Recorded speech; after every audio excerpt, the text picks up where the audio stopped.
ناظرین السلام علیکم. ناظرین ڈاکٹر دانش پروگرام جواب چاہیے کے ساتھ حاضر ہے. ناظرین ہر گزرتے دن کے ساتھ یہ بات واضح ہو رہی ہے کہ موجودہ حکمران وزیر اعظم عمران خان صاحب ایک شیڈو کیریکٹر ہیں. اب اس پہ بات ہوگی کہ ہیں یا نہیں ہیں. 16 مہینے کے عرصے جو گزرے ہیں اس میں معیشت جو کسی بھی ملک کا بہت اہم حصہ ہوتا ہے وہ ہم نے خود اپنے ہاتھوں سے آئی ایم ایف کے ایجنٹ اور پیراشوٹرز کے حوالے کر دیا ہے جو معیشت تباہی کی طرف رواں دواں ہے. ملک کی خارجہ پالیسی کنٹرولڈ ہو چکی ہے. ایک ملک کی خواہش پر ہم اپنے ملکی مفادات قومی مفادات کو قربان کر دیتے ہیں. پارلیمنٹ جو بہت اہم ایک ادارہ ہوتا ہے کسی بھی ملک کی جمہوریت کا, ملک کے اہم حصے کا, اس کو بے اثر کر دیا گیا ہے. ملک کے 2 اہم ادارے, ایک جوڈیشری اور ایک آپ کے فوج. جوڈیشری کی جو پوزیشن آج کر دی گئی ہے وہ بدنام اور رسوا کر دی گئی ہے, اور جو فوج کا ادارہ ہے اس کی تضحیک اور تذلیل ہو رہی ہے اس دور میں. اور تمام کے تمام اس وقت جو ہمارے ملک کے غریب طبقہ ہے, جو بہت بڑا طبقہ ہے, اگر دیکھا جائے تو 98% طبقہ ہے جو بے روزگاری اور غربت کی چکی میں پس رہا ہے, اور اس طرف جا رہا ہے. لوگوں کا خیال ہے کہ ہم خالی کی طرف جا رہے ہیں. اور اب ایک بہت اہم قومی حساس مقام پر ایک ایسے شخص کو جو امریکہ کی انسٹیٹیوشنز کا بہت اہم انسٹیٹیوشن کا عہدیدار, جو امریکہ کا وفادار ہے, یہ بات طے ہے کہ جب امریکہ اپنے مفاد کے ملکوں, جو ملک اس کے زیر اثر ہوتے ہیں, وہاں اگر اپنے نمائندے لاتا ہے, اپنے مفادات کے نمائندے لاتا ہے, تو وہ کس طریقے سے اپنے ہی انسٹیٹیوٹ میں امریکہ میں اپنے مفادات یا اپنے وفادار آدمی کو نہیں لائے گا. آج ہم نے اس کو اپنے ایک اہم حساس قومی سلامتی کے جو عہدہ ہے اس پر بیٹھا دیا ہے, جہاں ہماری سب سے اہم چیزوں کی جو ہے اسٹریٹجک پلاننگ اینڈ نیوکلر اساس کی وہاں جو ہے اس کی پوزیشنز وہاں پر موجود ہے اس حساس مقام پر. دوسری طرف ہم یہ بھی دیکھتے ہیں کہ یہ چیز بھی شامل کریں گے آج کے پروگرام میں کہ جناب لوگ گرفتار ہو رہے ہیں, دھڑا دھڑ گرفتار کیے جا رہے ہیں, اور دھڑا دھڑ اپوزیشن گرفتار ہو رہی ہے, اور ہم پھر بھی کہہ رہے ہیں کہ احتساب اکراس دی بورڈ ہے. چلیں بھائی, یہ شاید پاکستان پہلا ملک ہے کہ جہاں اپوزیشن کے ہر بڑے چھوٹے کو مختلف کیسز میں گرفتار کر لیا جائے, اور یہ اکراس دی بورڈ ہے, اور حکومت کا ایک آدمی چیک نہ ہو, چاہے 13 کے 13 حکمران کیسز نیب میں سنگین نوعیت کے پڑے ہوں, ہوا نہیں چل رہی ہے ابھی تک. اور دوسرا یہ کہ پھر عدالتیں ضمانت بھی دے رہی ہیں. ان ایشوز پہ بات کریں گے. ہمارے ساتھ جو گیسٹ ہیں آئیے ان کا تعارف کراتے ہیں. میرے ساتھ ہے سلیم بخاری صاحب. سلیم بخاری صاحب سینئر صحافی تجزیہ کار, آپ کا بہت شکریہ سر. میرے ساتھ ہیں جناب سلیم صافی صاحب, سینئر صحافی تجزیہ کار, آپ کا بھی بہت شکریہ. ریاض پتیانہ صاحب, چیئرمین قائمہ کمیٹی برائے قانون و انصاف پاکستان تحریک انصاف, آپ کا بہت شکریہ سر, آپ نے جوائن کیا. سلیم بخاری صاحب, عمران خان کے 16 مہینے, اکانومی کرمبلڈ, چکنا چور, Kashmir gone, foreign policy control field, judiciary discredit, military humiliated, parliament بے اثر, عوام خانہ جنگی کی طرف, اور اب ایک قومی سلامتی اہم جگہ پر امریکہ کا وفادار ترین آدمی لا کر بیٹھا دیا گیا ہے جو 72 سال میں ہم نے نہیں دیکھا. وہ الگ بات ہے کہ فوج اس کو کس طرح ریئیکٹ کرے گی, لیکن لا کر بیٹھا دیا گیا ہے. سر کیا کہیں گے؟ بہت شکریہ ڈاکٹر دانش. جو تصویر آپ نے کھینچی ہے وہ یقیناً ایک پاکستانی کے لیے بھی بہت تکلیف دہ ہے, اور ہم جرنلسٹوں کے لیے اور زیادہ تکلیف دہ اس لیے ہے کہ بہت ساری باتیں ایسی ہیں جن کا عوام الناس کو پتہ نہیں ہوتا اور وہ ہمارے علم میں آ جاتی ہیں. کبھی ہم ان کو افواہیں کہتے ہیں, کبھی ہم ان کو سازش قرار دے دیتے ہیں, لیکن وہ گراؤنڈ ریالٹیز ایسی ہوتی ہیں جو ہمارے ملک کی جو سلامتی ہے اس سے بھی متعلق ہیں, جو ہمارے ملک کی معیشت ہے جس کے اوپر سارا نظام کھڑا ہے اس کے لیے بھی تباہ کن ہے. جو بنیادی خرابی ہے اس کی طرف میرے خیال سے اشارہ کرنا اگر آپ مجھے اجازت دیں گے تو میں کروں گا. وہ یہ کہ پہلی بات تو یہ ہے کہ جو پی ٹی آئی کی حکومت اور اس کی قیادت کے وعدے اور دعوے تھے اس پر جتنی کلا بازیاں کھائی گئی ہیں, ایک تو حکومت کی ریٹ اور حکومت کی کریڈیبلٹی جو ہے اور جو مورل اتھارٹی ہے یہ لارجلی کمپرومائز ہوئی ہیں. آپ اس کے اوپر ڈبیٹ جتنی مرضی کر لیں, تقریر کرنے والے بڑے سے بڑے جو یعنی تقریریں کرنے والے ہیں وہ پی ٹی آئی کے پاس موجود ہیں, لیکن ان تقریر کرنے والوں نے اور زیادہ تباہی کی ہے, کیونکہ جو سین ایلیمنٹ ہے پی ٹی آئی میں یہ نہیں کہتا کہ وہ سارے کے سارے ایسے ہیں, ان کو موقع نہیں ملا ہے. ہمارے ساتھ بھی اس وقت ایک صاحب بیٹھے ہوئے ہیں, میں ان کی بات کروں گا بعد میں. یہ وہ لوگ ہیں جو سیاستدان ہیں, جنہوں نے سیاست دیکھی ہے, لیکن گھرے ہوئے کن میں ہیں عمران خان صاحب. ان کی میں 2-3-4 مثالیں جلدی سے دینا چاہوں گا. پہلی مثال تو آج کا سب سے بڑا واقعہ ہے جو شہریار آفریدی صاحب نے پریس کانفرنس کی ہے اور جس میں ایک سوال کا جواب انہوں نے ڈھنگ سے نہیں دیا, اور پہلے وہ کسی اور حوالے سے جانے جاتے تھے اللہ کو جان دینی ہے. ویسے اصولی طور پر تو ان کو اللہ کو جان پیش کر دینی چاہیے جتنے انہوں نے دعوے کیے تھے, اور آج انہوں نے اللہ کے نام پہ اللہ کے نام پہ اللہ کے نام پہ کرتے رہے وہ, لیکن کسی سوال کا سیدھا جواب انہوں نے نہیں دیا. دوسری بات یہ ہے کہ مراد سعید صاحب ان کا صرف ایک بیان میں آپ کو یاد دلاتا ہوں, شعلہ زبان وہ بہت ہیں. انہوں نے کہا تھا میرا لیڈر جائے گی 200 ارب لائے گی, 100 ارب آئی ایم ایف کے منہ پہ مارے گی. 100 ارب کا انہوں نے بتانا مناسب نہیں سمجھا تھا کہ کیا کریں گے. اس کے بعد آ جائیں آپ واڈا صاحب, انہوں نے کہا کہ نوکریوں کی بارش ہونے والی ہے, 2 ہفتے کے اندر لوگ ایک بے روزگار نہیں ڈھونڈ پائیں گے, امریکہ برطانیہ سے لوگ آئیں گے پاکستان میں نوکریاں لینے کے لیے, اور اگر یہ 2 ہفتے میں نہ ہو تو آپ میری تکہ بوٹی کر دیجئے گا. علی زیدی صاحب نے پہلے 3 مہینے میں کہا کہ 900 ارب میری جیب کے اندر ہیں جو میں نے چائنا کے ساتھ ڈیلز کے وہ جو ہے اپنی وزارت کے لیے جو ہے وہ انشور کر لیے ہیں.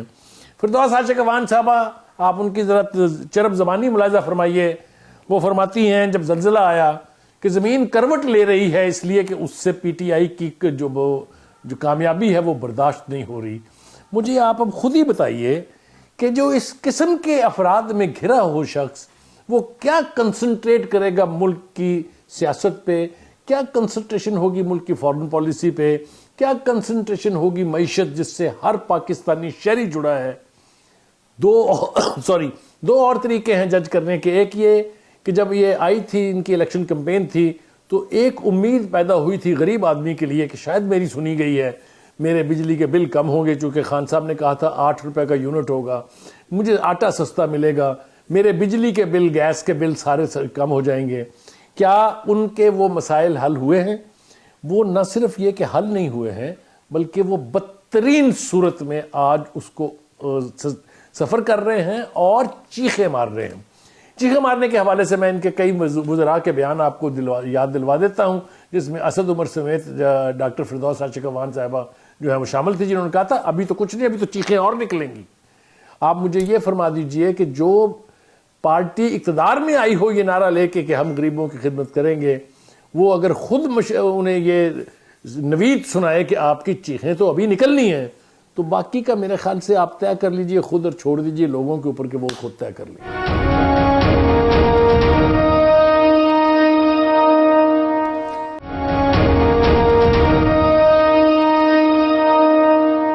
ریاض فتیانہ صاحب, کیا واقعی یہ بات صحیح ہے؟ میں سوال لے کے آ رہا ہوں سر, یہ ایک میری کوئی رائے نہیں ہے, یہ سوال ہے کہ کیا واقعی یہ جو وزیر اعظم ہیں ہمارے عمران خان صاحب وہ ایک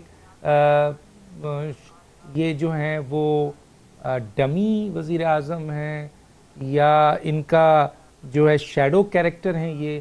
یہ سارے جو اہم عہدے ہیں, اہم فیصلوں پہ بیٹھے ہوئے لوگ ہیں, وہ تو اس ملک کے نہیں ہیں سر, وہ الیکٹڈ نہیں ہیں سر. میں کس کا حوالہ دوں؟ ابھی نئی پوسٹنگ ہوئی ہے, وہ بھی امریکن وفادار ہے, جو اسٹیٹ بینک ہے وہ بھی آئی ایم ایف کے وفادار ہیں, جو معیشت کے جو مشیر ہیں وہ بھی ہیں, جو ان کے اسپیشل اسسٹنٹ ہیں وہ کہیں اور کے وفادار ہیں.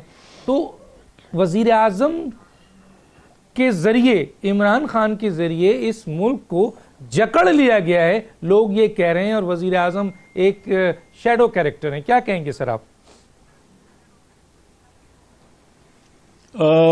دانش بھائی ماشاءاللہ آپ تو خود بہت بڑے دانش مند ہیں صحافت میں، اور میری خوشی ہے کہ میرے دونوں ماشاءاللہ پینلسٹ ہیں وہ دونوں سلیم بھائی ہیں. سلیم بخاری صاحب سے بڑی پرانی نیاز مندی ہے، اور سلیم صافی صاحب کا ویسے میں مداح ہوں. تو بڑا دلچسپ پینل ہے. گزارش یہ ہے کہ اس وقت جو مجھے پکچر آپ نے بیان کی ہے میرے بھائی سلیم بخاری صاحب نے اور آپ نے، ایسی بات نہیں ہے. یہ زیادہ تر ٹھیک ہے، نئے لوگ ہیں، موسٹلی کابینہ کے ممبرز فرسٹ ٹائم وزیر بنے ہیں، کچھ لوگوں کو ایسا تجربہ ہو رہا ہے، اور کچھ ایسے بیانات جو نہیں دینے چاہیے وہ دے دیتے ہیں. لیکن میرا خیال ہے کہ نیت ان کی ٹھیک ہے. جہاں تک وزیر اعظم کا تعلق ہے، ان کا ویژن بڑا کلیئر ہے، آنیسٹی ان کے انگ میں بھری ہوئی ہے، مضبوط اعصاب کے مالک ہیں، اور وہ اپنی بات پہ کھڑا ہونا جانتے ہیں اور کھڑے ہوئے ہیں. گزارش یہ ہے کہ کوئی ایسی بین الاقوامی ایجنڈے پہ ہم کام نہیں کر رہے. آپ نے دیکھا ہے کہ سول ملٹری ایک پیج پر ہے، اسٹیبلشمنٹ اور ساری چیزیں. دوسرا جہاں تک معاملہ ہے کہ ہماری فارن پالیسی کوئی کنٹرول ہوگی، ایسی کوئی بات نہیں ہے. ہماری فارن پالیسی انڈیپینڈنٹ ہے. پہلی مرتبہ تو آپ نے دیکھا ہوگا کہ پہلے ہم صرف امریکہ کی جھولی میں تھے، تو اس دفعہ ایسی بات نہیں ہے. چائنا اور رشیا کے ساتھ ہم نے بہت توازن قائم کیا ہے. پہلی دفعہ رشیا کی فورسز پاکستان کے بارڈر پہ، کمانڈو فورسز اور ان کی نیوی آ کے ہماری پاکستان کی فوج کے ساتھ مل کر مشقیں کر چکی ہے. آپ نے دیکھا کہ چائنیز کے ساتھ بھی ہماری فوجی اسٹریٹجک تعلقات بھی ہیں، فنانشل تعلقات بھی ہیں، اور پولیٹیکل تعلقات بھی ہیں. اسی طرح اس ریجن میں بھی آپ نے دیکھا کہ ہم نے رول، جو ایٹمی طاقت کا رول ہونا چاہیے وہ ادا کیا ہے، اور قطر اور سعودی عرب کے درمیان معاملات کو ٹھیک کرنے کی کوشش کی ہے. جنگ کے دہانے پہ پہنچ گئے تھے. ایران اور سعودی عرب کے درمیان کشیدگی کو کم کرنے کی کوشش کی ہے. یمن میں بھی ہم نے گزارش ریکویسٹ کی ہے کہ آپ اس میں معاملات کو ٹھیک کریں. تو یہ ایسی کشمیر کا ایشو 55 سال کے بعد پہلی مرتبہ جنرل اسمبلی میں جس طریقے سے پرائم منسٹر نے پیش کیا ہے، اور پھر ناموس سے رسالت پہ جس طرح خوبصورت بات کہی ہے، اسلاموفوبیا پہ احتجاج ریکارڈ کروایا ہے، یہ وہ باتیں ہیں. خاص طور پر کشمیر کا ایشو 55 سال بعد جو اٹھا ہے، اور برطانیہ کے ہاؤس آف کامن میں بھی اس پہ بات ہوئی، امریکن کانگریس میں بھی اس پہ بات ہوئی، اور یورپین یونین نے بھی اس پہ بات کہی. تو میرا خیال ہے ایسی بات نہیں ہے. اوورآل ملک کی اکانومی بہتری کی طرف جا رہی ہے. آپ نے دیکھا غریب کے لیے احساس پروگرام کے ذریعے 2 لاکھ اسکالرشپ ہم نے انڈر گریجویٹ اسٹوڈنٹس کو دینے کا فیصلہ کیا، اور عمل درآمد شروع ہو چکا ہے. 100 ارب روپے کے قرضے بغیر سفارش کے، دیکھے بغیر کون کس پارٹی سے ہے، اپوزیشن کی پارٹی سے بھی ہو سکتا ہے، ان کو قرضے دے رہے ہیں. آپ نے دیکھا انصاف ہیلتھ کارڈ 1/3 پاپولیشن کو تقسیم ہوا ہے، اس کا فائدہ ان تک پہنچا ہے. کس زمانے میں اوباما ہیلتھ کارڈ مشہور ہوا تھا امریکہ میں، آج ہمارا انصاف ہیلتھ کارڈ ساؤتھ ایشیا میں پاپولر ہوا ہے. دوسرے ملک ہم سے پوچھ رہے ہیں کہ آپ نے یہ کیا کام دکھایا ہے. جہاں تک اسٹیبلشمنٹ کا تعلق ہے، اب دیکھیں امریکہ ہو یا رشیا ہو، کیا وہاں اسٹیبلشمنٹ کا رول نہیں ہے؟ میں آپ سے پوچھنا چاہوں گا، کیا یہ درست نہیں ہے کہ سی آئی اے کے ڈائریکٹر جارج ڈبلیو بش امریکہ کے صدر بنے؟ کیا یہ درست نہیں ہے کہ رشین کے جی بی کے سربراہ پوٹن رشیا کے صدر بنے؟ تو یہ ہوتا رہتا ہے ساری ملکوں میں. برطانیہ میں کیا یہ درست نہیں ہے کہ اسکاٹش نیشنل پارٹی نے جب اسکاٹ لینڈ کو آزاد کروانے کے لیے، الگ کرنے کے لیے ریفرنڈم کروایا، تو وہاں کی M6 نے رول ادا کیا اور وہ روکا کہ سر امریکہ کے زیادہ اگر ملک کے مفاد میں. سر آپ یہ صحیح ہے، بالکل صحیح ہے سر. میں آگے بات کروں گا. میں ذرا آتا ہوں سلیم صاحب، میں آگے آپ کو ایک اہم سوال پہ بھی لے کے جاؤں گا. سلیم صافی صاحب، سر انٹرو میں نے آپ کے سامنے پیش کیا، سوالات آپ کے سامنے موجود ہیں. ان صورتحال کو آپ کیسے دیکھتے ہیں سر؟ دیکھیے ڈاکٹر صاحب، اس میں کوئی شک نہیں کہ ہمارا ایک تو اقتصادی حالت بہت تشویشناک ہے، دوسرا خارجہ پالیسی کے ضمن میں بڑے بلنڈرز ہوئے ہیں اور ہو رہے ہیں، اور جس طرح کی ٹیم بنائی گئی ہے اور خود جو پرائم منسٹر صاحب نے جس طریقے سے وہ کام کر رہے ہیں، اس سے لگتا نہیں ہے کہ بلنڈرز کا یہ سلسلہ ختم ہو جائے گا. مثلا ایک کا تو ذکر کیا سلیم بخاری صاحب نے کہ جو ابھی ملائیشیا اور ترکی کے ساتھ معاملے کو کس طرح مس ہینڈل کیا گیا. پہلے میں سمجھتا ہوں کہ ان ممالک کی آپس کی کشمکش کو مد نظر رکھے ایک عالمی فورم پہ ایک سعودی جہاز میں جانا نہیں چاہیے تھا، جہاں جا کے آپ نے پھر ایرانی رہنماؤں سے بھی ملاقات کرنی ہے اور ترکی صدر سے بھی ملنا ہے. پھر جب ادھر گئے تو جب یہ بات کی گئی اور پیشکش کی گئی کہ میں امریکہ اور ایران کے درمیان ثالثی کرنے جا رہا ہوں، اب پہلے تو یہ سوچنا چاہیے تھا کہ سعودی عرب اس کا کیسے منائے گا، کیونکہ اس کو تو ایران اور امریکہ کی مخاصمت چاہیے، اور وہ امریکہ سے ہر وقت یہ کہتا ہے کہ ایران آپ کے لیے بھی خطرہ ہے اور میرے لیے بھی خطرہ ہے. تو آپ جس ملک کے جہاز میں گئے ہیں ادھر جا کے اس کے ایک حریب کی اس کے دوسرے حلیب کے ساتھ صلح کی بات کر رہے ہیں، اور پھر انہوں نے کس طرح لیا ہوگا، ظاہری بات ہے ایران نے اس کو کس طرح لیا ہوگا اور امریکہ نے کس طرح لیا ہوگا کہ یہ کتنی چھوٹی منہ ہے اور کتنی بڑی بات اس سے ہو رہی ہے. اچھا، پھر وہاں پہ اگر انہوں نے ایک تجویز پیش کی ملائیشیا نے اور ترکی نے، تو کم از کم ہمارے پرائم منسٹر کو اتنا احساس اور ادراک ہونا چاہیے تھا. یہ سلیم بخاری صاحب ہمارے استاد ہیں اور وہ جانتے ہیں کہ ہم عام پاکستانی ہیں، لیکن ہم اگر اپنے کسی آرٹیکل میں ایران کے حق میں ایک فقرہ لکھتے ہیں تو ہم ذہن میں یہ سوچتے ہیں کہ اچھا اس کا سعودی عرب کی طرف سے کیا رد عمل ہوگا، یا اگر سعودی عرب کے بارے میں کہتے ہیں تو ہم سوچتے ہیں کہ اس کا ایران سے کیا رد عمل ہوگا. لیکن ایک پرائم منسٹر نے ادھر یہ نہیں سوچا کہ میں اس طرح کا ایک الائنس ان کے ساتھ بنانے جا رہا ہوں تو اس کا ان کی طرف سے کیا رد عمل آئے گا.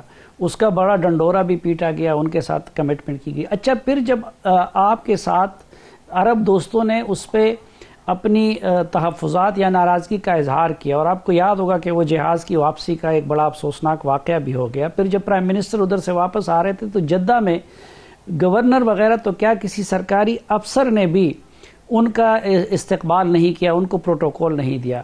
اور ہمارے پرائم منسٹر اور شاہ محمود قریشی وی آئی پی لاؤنج میں ہمارے پرائم منسٹر سوپے پہ لیٹ کے انہوں نے چادر اوڑھی ہوئی تھی، لیکن ادھر کوئی آفیشل نہیں تھا ان کو ریسیو کرنے کے لیے.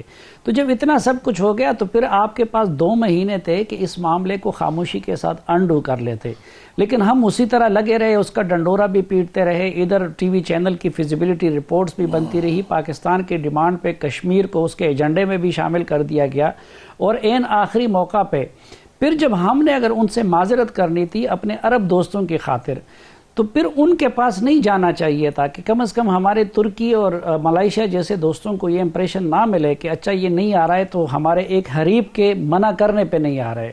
وہ بھی کر لیا. پھر کہا کہ شاہ محمود قریشی جائیں گے، اگلے دن ان سے بھی معذرت کی گئی کہ جی اب شاہ محمود قریشی بھی نہیں جا سکتے. تو اس میں جو سب سے بڑا مخمصہ ہے، یقیناً سعودی عرب ہمارے لیے بہت امپورٹنٹ اتحادی ہے، یو اے ای بھی ہمارے لیے بہت امپورٹنٹ اتحادی ہے. اس وقت اکنامکلی بھی ہم نے اپنے آپ کو بہت زیادہ ان پہ ڈیپینڈنٹ بنا دیا ہے. لیکن ٹرمپ کا خیال یہ تھا کہ میں افغانستان میں پاکستان کو کمپنسیٹ کر رہا ہوں، تو ایسٹرن بارڈر پہ اس نے اپنی پلاننگ کی تھی انڈیا کے ساتھ. ہمارے پرائم منسٹر نے یہ اندازہ لگایا کہ میں افغانستان میں ان کو فیسیلیٹیٹ کر رہا ہوں تو یہ میرے لیے ثالثی بھی کر دے گا. تو اب جب دوسری مرتبہ پرائم منسٹر گئے تو پتہ چلا کہ ٹرمپ تو الٹا ہمیں نصیحتیں کر رہا ہے. تو کشمیر پہ ہمارے ساتھ یہ کچھ ہوا، اب ہمارے پاس کوئی آپشن نہیں ہے. پھر اسلامی ممالک کے سعودی عرب وغیرہ پہلے سے ساتھ نہیں رہتے، ان کے ساتھ ہم نے کیا. چین کو بدظن کیا، ہمیں امریکہ نے پھر اسی طرح تنہا چھوڑ دیا اور اس کا سارا ٹلٹ انڈیا کی طرف نظر آ رہا ہے. تو یہ میرے خیال میں جو سفارتی بلنڈرز ہوئے ہیں، یہ اس وقت ہماری اگر اکنامک حالات کے ساتھ مل جائے گی تو خدا نخواستہ پاکستان کو بڑی تشویشناک سمت میں لے جا سکتی ہیں. ٹھیک ہے. اور آئینی اور قانونی بھی تو بڑے بلنڈرز ہوئے ہیں جس کی بنیاد پر 2 بہت اہم ادارے آ کر سامنے کھڑے ہو گئے. آگے میں ضرور اس پہ چاہوں گا آپ کا کمنٹ ضرور تھوڑا سا دیجیے گا. میں پہ جاؤں گا ناظرین ایک چھوٹا سا بریک پہ واپس آ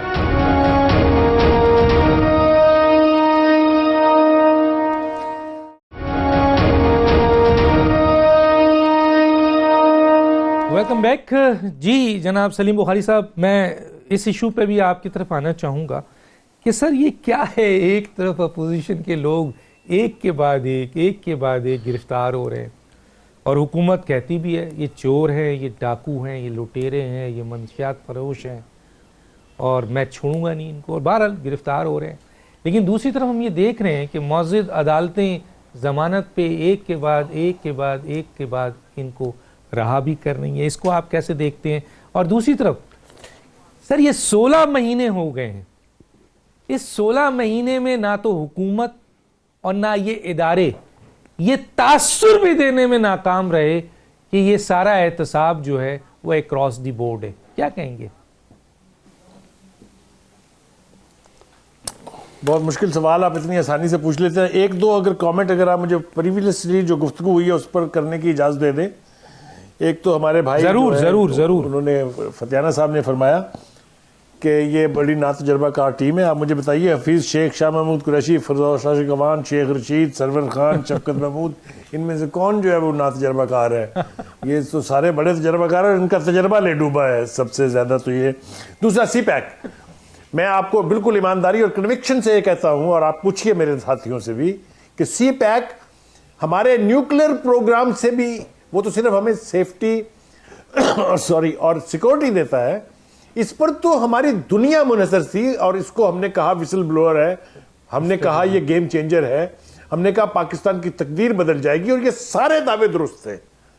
لیکن اس کے بارے میں ایک اسٹریٹجک پارٹنرشپ کی وجہ سے چائنا کا اصرار تھا کہ اس کے آپ جو ٹرمز اینڈ کنڈیشنز ہیں یہ کسی کے ساتھ بھی شیئر نہ کیجیے، ناٹ اونلی ود امریکہ، کیونکہ وہ ٹرم اینڈ کنڈیشن انہوں نے اور کسی ملک کو آفر ہی نہیں کی ہیں. یہ ریکارڈ کی بات ہوں، کنوکشن سے، دعوے سے کہہ رہا ہوں. ہم نے کیا کیا؟ ہم نے سب سے پہلے تو دو جو منسٹر تھے جو اوپر سے اترے تھے، رزاق داؤد صاحب نے کہا سی پیک کے معاہدے ہم ری وزٹ کریں گے. ایک دوسرے اکنامک ایرسٹوٹل اسد عمر صاحب نے کہا ہمارے تحفظات ہیں ان کے اوپر. ذمہ داری سے کہہ رہا ہوں، چائنا کی طرف سے یہ رسپانس آیا کہ اوکے آپ سارے یہ تحفظات دور کر لیجئے، ہم اس کے اوپر کام کو سلو ڈاؤن کر رہے ہیں. دعوے سے کہہ رہا ہوں. مجھے آپ یہ بتائیے کہ یہ کون سی ملک کی خدمت ہوئی جناب اس کے ساتھ؟ یہ تو تھے وہ دو کامنٹ جو پچھلے تھے. اب آ جائیے آپ کے سوال کے اوپر. دیکھیے پاناما سے شروع ہوتی ہے ساری کہانی، آپ کو بھی پتا ہے، مجھے بھی پتا ہے. اس سے پہلے تو ریٹرک تھی دونوں بڑی پارٹیوں کے بیچ، بلکہ تینوں بڑی پارٹیوں کے بیچ. لیکن پاناما نے ایک ٹرننگ پوائنٹ آیا اور پتہ یہ چلا کہ ایک فل فلیج کورس گایا جا رہا ہے پورے آرکیسٹرا کے ساتھ کہ لوٹ مار ہوئی، بہت تباہی کر دی انہوں نے، شریف خاندان کا نے بیڑا غرق کر دیا اس ملک کا. میں جو گفتگو کرنے جا رہا ہوں اس کا قطعاً یہ مطلب نہیں ہے کہ انہوں نے کچھ نہیں کیا. انہوں نے جو لوٹ مار کی ہوگی اس کا حساب انہیں دینا پڑے گا. لیکن پاناما کو لے کے مجھے بتائیے ایک بندہ بتائیے جس کے پاس سے ایک پیسہ آج تک ریکور ہوا ہو. 2.5 سال ہو گئے اس پروسیس کو چلتے ہوئے. اب آپ کہتے ہیں بڑا نعرہ مارتے ہیں ہم نے نواز شریف کو نااہل کرا دیا. بھائی صاحب وہ پاناما کی کرپشن پر اور اس پر نہیں ہوا. کورٹ کا فیصلہ پڑھ لیجئے کہ نہ کوئی کرپشن ہوئی، نہ کوئی منی لانڈرنگ ہوئی. ہاں اقامہ لے لیا. اب اقامہ اور پاناما اس کا موازنہ اور کمپیریزن آپ خود کر لیجئے، میں آپ پہ چھوڑ دیتا ہوں. دوسری بات یہ کہ کیس اتنے ویک بنائے گئے، ریٹرک پر بن رہے تھے. گراؤنڈز بعد میں تلاش کی گئی، لوگ پہلے پکڑ لیے گئے، کیسز بعد میں بنے. مجھے آپ یہ بتائیے یہ کہاں ہوتا ہے؟ صحیح بات. یہ صرف پاکستان میں ہو سکتا ہے اور صرف ابھی ہو سکتا ہے یہ کہ آپ بندہ پہلے پکڑ لیں. مجھے بتائیں کہ یہ اب کہتے ہیں کہ بیوروکریسی کام نہیں کر رہی. فردوس شاہ شکوان نے کم از کم یہ 20 دفعہ کہا اپنی پریس کانفرنسز میں. بیوروکریسی کیسے کام کرے گی؟ بتائیے کیا ہوا حد چیمہ کا؟ 1 سال سے زیادہ جیل میں ہے. کیا ہوا فواد حسن فواد کا؟ ایک رتی انہوں نے اب تک ثابت نہیں کیا ان کے اوپر، حتیٰ کہ ریفرنسز تک داخل نہیں ہوئے. جب حال یہ ہوگا اس کو تو آپ عوام سے نہیں چھپا سکتے. یہ تو میں کوئی راز پر سے پردہ نہیں اٹھا رہا، یہ سب کچھ تو سرفیس پہ ہے. تو پھر نتیجہ یہی ہوگا کہ عدالتیں ایک حد تک جا سکتی ہیں. عدالتوں نے فیصلہ کرنا ہے ریکارڈ پہ، عدالتوں نے فیصلہ کرنا ہے انویسٹیگیشن پہ. اگر وہ ویک ہے 4-5 دفعہ کا تو میں نہیں شاہد ہوں کہ سپریم کورٹ میں جھاڑ پڑ چکی ہے نیب کو for bad prosecution, for not preparing the case correctly. اور وہ ان کیسز کا کیا حال ہوا وہ بھی آپ کے سامنے ہے. میں کہنا یہ چاہ رہا ہوں کہ اگر آپ نے احتساب کرنا ہے تو خدا کے لیے یہ اس وقت تک احتساب نہیں کہلائے گا جب تک یہ اکراس دا بورڈ نہیں ہوگا. اگر حکومت نیبیوں کو لے کے اپنی پشت پر بٹھا لے گی اور اس طرف ہمارے چیئرمین صاحب جو ہیں جو کہتے ہیں کہ میں اگر حکومت پہ ہاتھ ڈالوں گا تو وہ گر جائے گی, میں کھٹک کو پکڑوں گا تو پتہ نہیں جیل میں کلیپس کر جائے گا, آپ مجھے بتائیے اس کو آپ احتساب کہہ سکتے ہیں؟ کوئی نہیں کہے گا. آپ دیکھیں دنیا میں کیا لکھا جا رہا ہے, in the name of accountability, New York Time, Washington Post, Guardian, International Herald Tribune, just پڑھیں اس کے اندر کیا کچھ چھپ رہا ہے. یہ ہے صورتحال. میں آتا ہوں جناب ریاض فتیانہ صاحب. سر کیا وجوہات ہے؟ چلیں اکراس دی بورڈ تو نظر ہی نہیں آ رہا ہے سر. شہزاد اکبر صاحب نے 15 پریس کانفرنس کی اور کہا کہ ہم نے بڑے بڑے ملزم پکڑ لیے ہیں, بڑے بڑے پیسے منی لانڈرنگ کے پکڑ لیے ہیں اور سب لا رہے ہیں. آپ یقین کریں سر, آج 16 مہینے نہ 1 روپیہ آیا ہے اور نہ ایک شخص گرفتار ہوا ہے, اور وزیر اعظم ان کو پکڑنے کے بجائے وزارت دے دیتے ہیں. خیر, میں 2 پرٹیکولر کیس میں آتا ہوں سر آپ کی طرف. ایک یہ ہے کہ مجھے یہ بتائیے یہ حکومت کیا کر رہی ہے؟ اگر بی آر ٹی پہ ہائی کورٹ فیصلہ دے رہی ہے یا کورٹ فیصلہ دے رہی ہے اور اس میں غلطیاں نظر آ رہی ہیں اور اس کے اوپر ایکشن ہونا چاہیے, تو آپ سپریم کورٹ بھاگ رہے ہیں کہ نہیں کرو یہ اس کی انویسٹیگیشن, نہیں کرو اس پہ ایکشن. حالانکہ آپ کا تو یہ کہنا چاہیے کہ جو ذمہ دار ہے اس کے خلاف کارروائی ہو. عدلیہ اگر اجازت دے, عدلیہ کہہ رہی ہے تو صحیح کہہ رہی ہوگی, آپ تو روک رہے ہیں. دوسری طرف آ جائیے, فورن فنڈنگ کے کیس میں آپ کو کہنا چاہیے کہ بھائی اگر اس میں جو بھی میرٹ پہ ہے سچ ہے وہ سامنے آئے, فیصلہ جلدی کرو. آپ نے 7 ایپلیکیشن 7 پٹیشن ہائی کورٹ میں داخل کر دی کہ اس کو روکو, اس کو روکو, اس کو روکو. تو سر کہاں انصاف ہے سر؟ کیا کر رہے ہیں آپ؟ کیا کہیں گے؟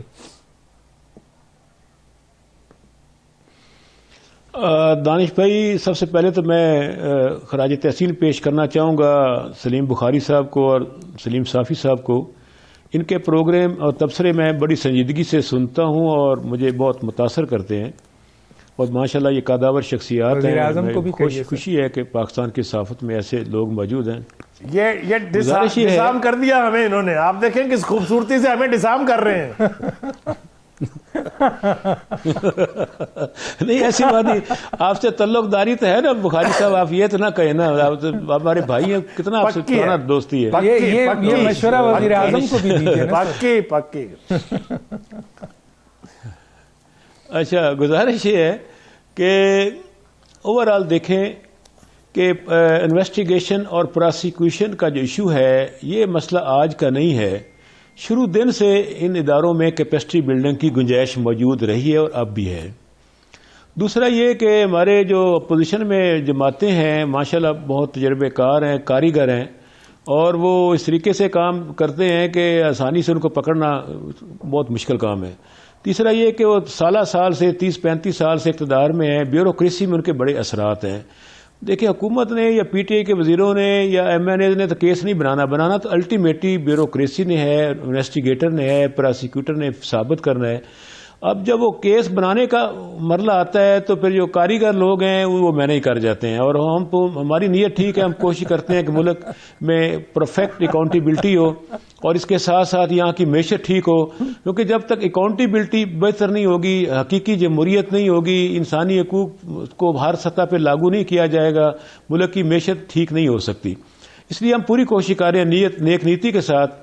یقین جانیے ہماری کوئی بدنیتی نہیں ہے, لیکن یہ بھی دیکھیں کہ زیادہ تر کیسز کن کے بنے ہوئے ہیں. ہمارے کیسز بنے ہوئے نہیں ہیں. نون لیگ نے فائلیں بنا لی پیپلز پارٹی کی, اور پیپلز پارٹی نے فائلیں بنا لی نون لیگ کی ایک دوسرے کو بلیک میل کرنے کے لیے, اور وہ فائلیں ساری نون پڑی ہوئی تھیں ایف آئی اے میں, اینٹی کرپشن اسٹیبلشمنٹ میں اور نیب میں. وہی فائلیں اٹھائیں, انہوں نے استعمال کر لی. ابھی تک تو ہماری حکومت نے اتنا زیادہ ان کے خلاف کوئی ریفرنس موو ہی نہیں کیا. دیکھیں نا, جہاں تک ہماری حکومت کے وزراء کا تعلق ہے, دیکھیں اپوزیشن کو بڑے, میں عرض کروں نا, اپوزیشن نے تو میری آج سن لیں, ان کی حکومتیں رہیں, ان سے غلطیاں بھی ہوئیں, جس کا آج ان کو خمیازہ بھگتنا پڑ رہا ہے. ہماری حکومت کو جمعہ 8 دن ہوئے ہیں, 1.5 سال کی صرف اس کی عمر ہے, اور اس کو جب 5 سال 10 سال ملیں گے اس کی غلطیاں بھی پکڑی جائیں گی, اور جو بھی غلطی کرے گا. لیکن یہ بھی ایک دیکھیں, اس حکومت میں کوئی میگا سکینڈل نہیں آیا کرپشن کا. وزیر اعظم سے لے کر کسی وزیر کے تک کوئی ایسا سکینڈل سامنے نہیں آیا جس پہ ہم کہہ سکیں کہ یہ کرپشن ہو رہی ہے. اگر ہے بھی تو نظر نہیں آ رہی. تو میرا خیال ہے کہ جب اگر غلطی کرے گا تو یہ بھی پکڑے جائیں گے. آپ نے دیکھا 2 وزیر ہمارے انتہائی محترم میرے دونوں دوست ہیں, پنجاب میں کبھی ایسا بھی ہوا ہے, ان کی حکومتوں میں کبھی کوئی وزیر پکڑا گیا مجھے بتائیں؟ ہماری حکومت میں پنجاب کے 2 معتبر وزیر اریسٹ کیے گئے جب وہ سیٹ پر بیٹھے ہوئے وزیر تھے. اس لیے ایسی بات نہیں ہے, جب کوئی کیس اسٹیبلش ہمارے کسی شخص کے خلاف ہوگا ان کی گرفتاری بھی ہوگی, لیکن چونکہ یہ 30-35 سال کا ان کا پچھلا کیا ان کے سامنے آ رہا ہے, جب ہمارے دوستوں کا کیا میرے سوال کا جواب دے دیں, میں آگے جاؤں. 10 سال بعد آئے گی. BRT کے معاملے میں آپ رکاوٹ کیوں بن رہے ہیں سر, اور فارن فنڈنگ کے معاملے میں آپ رکاوٹ کیوں بن رہے ہیں؟ اس کا جواب دے دیں. یہ 2 کیسز ایسے ہیں جو PTI کی حکومت کو ایکسپوز کر دیں گے سر. یہ 2 کیسز ہی کافی ہیں, چھوڑے 100 کیسز. کیا کہتے ہیں سر؟ دیکھیں یہ میں عرض کروں کہ صوبائی حکومت کا اقدام ہے, وفاقی حکومت کا اس میں کوئی تعلق نہیں ہے. ہم نے تو کوئی ایسا پرائم منسٹر کی طرف سے کوئی ایسی ہدایت نہیں ہے. اور بعض اوقات یہ ہوتی ہے کہ حکومتیں جو ہیں ان کو بیوروکریسی جو فیڈ بیک دیتی ہے اسی پہ وہ آگے چل پڑتے ہیں, کیونکہ آپ کو معلوم ہو کہ جو سیاستدان ہیں ان کی تو کوئی اکیڈمی ہے نہیں جہاں ان کو ٹریننگ دی جائے. یہ سارے اسٹا کوڈ, اسٹیبلشمنٹ کوڈ, یہ پیپرا رولز, یہ ساری چیزیں تو پڑھائی جاتی ہیں بیوروکریسی کو, اور وہ جو سمری بناتے ہیں موسٹلی سیاستدان اس پہ عمل کرتے ہیں. تو سب سے پہلی رسپانسبلٹی ان پر آتی ہے. آپ دیکھیں کہ یہ بڑا واضح ہے, رولز بڑے واضح ہیں. اگر کوئی غلط سمری موو ہوتی تو سب سے پہلی ذمہ داری بیوروکریٹ کی ہوتی ہے. اس لیے ہمارے لوگ بعض کا سادگی میں کہہ دیتے ہیں کہ یہ بھی کر لیں, لیکن اس میں نیت ہماری ٹھیک ہے. تو سر آپ نے سیک نہیں کیا سر ایکسٹینشن کے معاملے میں جس طرح ہزیمت اٹھانی پڑی فوج کو, اٹھا رہی ہے آج بھی, جس طرح ایکسٹینشن ہوا ہے اس پہ بہت سوالات ہیں, جس طریقے سے اس عہدے کی تذلیل اور تضییق ہوئی ہے اس پہ آپ نے, اختیار تو آپ کے پاس ہے نا, تو آپ نے ڈیفنس سیکٹری کو سیک کرنا تھا, پرنسپل سیکٹری اعظم خان صاحب کو سیک کرنا تھا, اور جناب لا سیکٹری کو سیک کرنا تھا. تو کم از کم اتنا تو کریں نا سر. دیکھیں وہ ایک معاملہ درست آپ کی بات ہے اس حد تک کہ اس کو اچھی طریقے سے مینیج کیا جا سکتا تھا, جو کہ نہیں ہو سکا. اس میں کوئی حکومت کا قصور نہیں ہے, اس میں ایسے کچھ افسران جن کو وہ صحیح سمجھ نہیں سکے یا صحیح سمجھ تیار نہیں کر سکے, جس کی بنا پہ ایسا ہوا. لیکن یہ ہے کہ ابھی آپ دیکھیں گے انشاءاللہ اس پہ مکمل قومی اتفاق رائے ہے کہ پاکستان کی مسلح افواج کا تعلق پاکستان کے دفاع کے ساتھ ہے. ہماری نظریاتی اور سرحدوں کی محافظ ہیں. 5000 لوگوں کی شہادتیں ہو چکی ہیں, کئی جنگوں میں شہادتیں ہو چکی ہیں, نشان حیدر ملے ہیں. ان لوگوں نے بڑی قربانی دی ہے. اس لیے آپ نے دیکھا ہوگا جب بھی کوئی ملک کی سالمیت کو چیلنج درپیش ہوتا ہے تو حکومت اپوزیشن ایک پیج پر ہوتی ہے. ٹھیک ہے سر, ٹھیک ہے, سٹنگز ہوئی ہیں ٹھیک ہے سر, ٹھیک ہے, بہت شکریہ. میں آگے بات کروں گا, ایک آگے بات کروں گا, ان کی بھی ایکسٹینشن اتفاق رائے سے ہو جائے گی. میں ذرا چلتا ہوں صافی صاحب کی طرف. ٹھیک ہے سر, سلیم صافی صاحب کے پاس, حکم کریں, سیک کریں سر. بہت بڑی بات ہوئی ہے, یہ کوئی معمولی بات نہیں ہے, لیکن آپ میں اتنی طاقت نہیں ہے کہ آپ ان 3 سیکٹری کو سیک کر سکے. کیوں نہیں کریں گے؟ کیونکہ آپ خود چاہتے تھے, آپ خود اس کے پارٹی ہیں. میں نہیں کہہ رہا, آپ کے خود منسٹرز کہہ رہے ہیں, دونوں جگہ کے منسٹرز کہہ رہے ہیں کہ آپ کو بتایا گیا تھا اور آپ نے اس پر اپنا فیصلہ سنایا جس کے اوپر یہ سارا کچھ ہوا. آپ سیک کریں گے تو وہ سامنے آ جائیں گے, وہ وعدہ میں آپ گواہ بن جائیں گے. میں ایک بریک پہ جا رہا ہوں, ایک چھوٹا سا بریک پہ واپس آتا ہوں.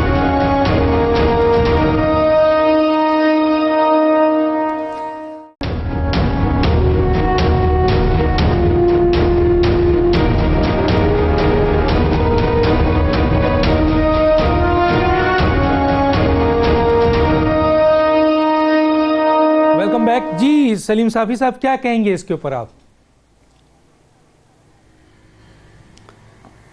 دیکھیے, ایک تو جو اس سے پہلے آپ نے انٹرو میں بھی اس کا ذکر کیا تھا, ایک ایشو کا, چونکہ میں ذاتی طور پر اس کے بارے میں کچھ معلومات رکھتا ہوں, تو ایک جرنلسٹ کی حیثیت سے اگر آپ گستاخی نہ سمجھے تو میں ذرا اس کو کلیریفائی کرنا چاہتا ہوں.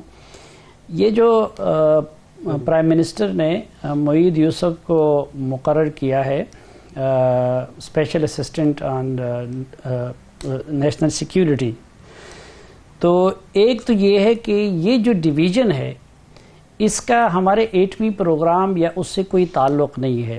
وہ اسٹریٹجک پلان ڈویژن ہے, SPD ہے. اور یہ جو نیشنل سیکیورٹی ڈویژن ہے اس کا براہ راست ہمارے نیشنل سیکیورٹی یا اس سے کوئی تعلق نہیں ہے۔ دوسرا میرے خیال میں ڈاکٹر صاحب کہ صرف امریکہ میں پڑھنے یا امریکہ کے کسی انسٹیٹیوٹ کے ساتھ کام کرنے سے ہمیں کسی پاکستانی کی حب الوطنی کو مشکوک کرنا بھی مناسب نہیں ہے۔ میرے خیال میں تو یعنی آپ پتہ نہیں، میں اگر چاہتا تو میں کہتا ہوں کہ معید یوسف کو نہیں چاہیے تھا کہ وہ یہ عہدہ قبول کرتے، اس حکومت کا حصہ بنتے، کیونکہ اس سے ان کی کریڈیبلٹی پہ فرق پڑے گا۔ اب یہ بھی ایک بہت بڑی بات ہے کہ انہوں نے وہاں پڑھے، ان کے اداروں میں کام کیا، لیکن آخری وقت تک وہ پاکستانی پاسپورٹ پہ رہے۔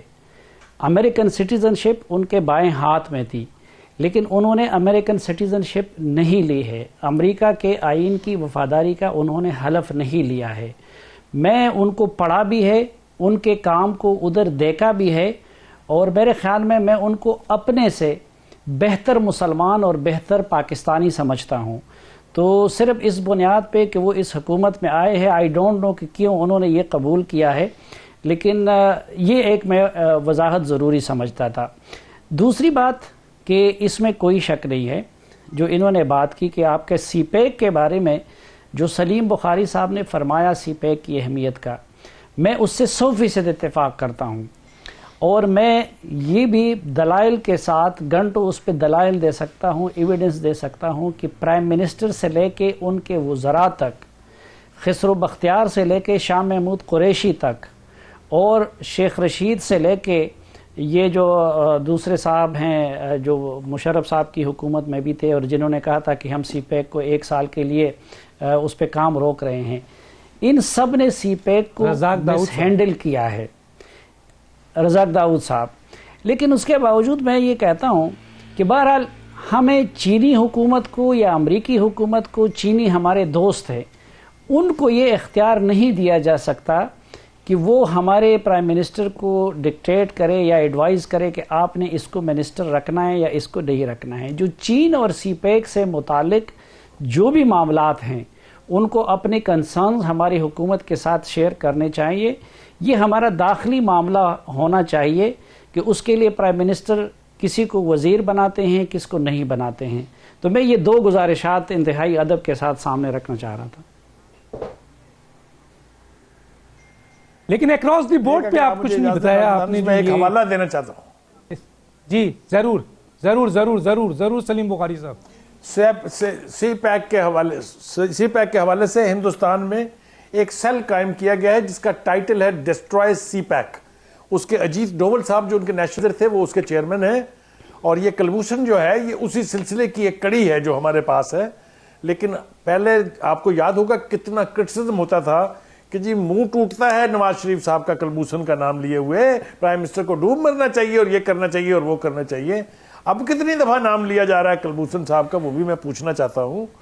خدا کے واسطے کوئی ایکٹ، کوئی جملہ بولا ہوا، کوئی بیان دیا ہوا سی پیک کے خلاف will support that، وہ جس کو اتحاد ثلاثہ ہمارے مجید نظامی صاحب کبھی کہا کرتے تھے، اسرائیل، بھارت اور امریکہ، وہ ہمارے سی پیک کو تباہ کرنے $1 بلین فنڈ ہے اس کا، اس سیل کا جس کا میں نے تذکرہ کیا ہے۔ اب اگر ہم خود کنٹریبیوٹ کرنے لگ جائیں اس میں تو پھر ہمارا اللہ ہی حافظ ہے۔ بس اتنی عرض کرنی تھی۔ اللہ ہی حافظ ہے۔ میرے خیال میں انڈین کے اس کی ضرورت نہیں ہے، ان کا اختیار ہے تینوں کے جو میرے مہمان ہیں کہ وہ اپنا پوائنٹ آف ویو دیں، ان کی اپنی اہمیت ہے، سوال اپنی جگہ ہے، عوام بہت ساری چیزوں کو خود دیکھتی ہے۔ وقت ختم ہوا چاہتا ہے، ناظرین تینوں شرکا کا شکریہ، ڈاکٹر دانش کو یاد دیجیے، اللہ حافظ۔